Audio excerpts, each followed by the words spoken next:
Boker Tov, everybody. So this week's parsha is Bo. We have the conclusion of the last three plagues, and we have actually God's first commandment. It's not part of the 10 utterances, but it is the first commandment. Anybody want to venture a guess what it is? It is the commandment concerning how we keep our calendars, and it's a commandment concerning Rosh Chodesh, which is very topical considering we just entered a new month yesterday. And so it has commandments surrounding the sacrifice that's done for that. And it may seem kind of peculiar, the juxtaposition here of this commandment about Rosh Chodesh here plopped in the middle of our Exodus story, right? Right on the heels of the plagues. So if you think about why is this commandment? Why are we having a commandment about Rosh Chodesh right here after the 10th plague? Think about what the 10th plague is, and think about what the commandment concerning Rosh Chodesh is. Rosh Chodesh, the commandment, well, we don't do this anymore, obviously, but the commandment is concerning the sacrifices that are offered for Rosh Chodesh, right? As we mark the significance of the passage of time. And here at the 10th plague, we have a sacrificial lamb. We have the paschal offering, right? The blood is smeared on the doorposts. And that is the thing that lets God know which households to avoid bringing the plague of the death of the firstborn to.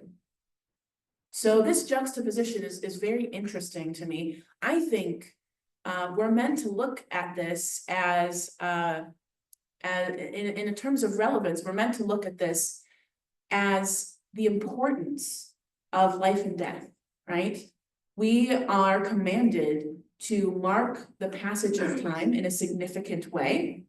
We, at Rosh Chodesh, every time the month renews, granted, like I said, we don't offer the sacrifice anymore, but what we do is we have Hallel, we have joyous psalms that we offer to God, and we mark the time. Many people choose to do special studies or other special things to mark the new month, right? And so it's a moment of joy that we have cyclically, that we have this time every month, right? And there are many months throughout the year, and so that is meant to be a time that we mark as distinct and a celebration, a miniature celebration of life. And here the juxtaposition is life and death, because you have the offer of the sacrificial lamb, right?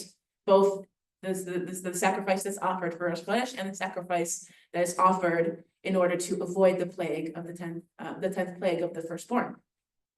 So the significance here of life and death is that we know there's a very fragile balance in this life.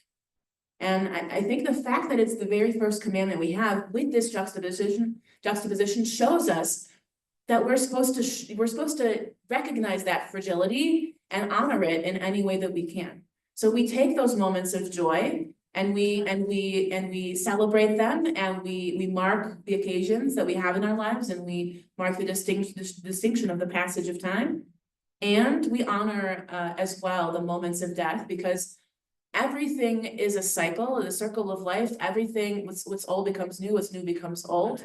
And if there's anything that we've learned as Jews, it's that life is fragile, life is precious, and life and death go together, and we're meant to honor that.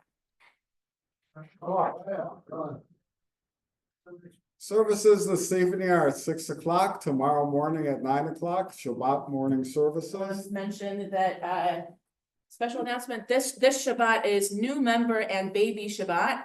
So we want to make sure we take the time to honor all our new members who've joined the synagogue in the past year. We have a couple of them here at Minyan, and also the new babies that have been born in the last year. So please join us. And there is a sponsored, there's a kiddush luncheon after the service.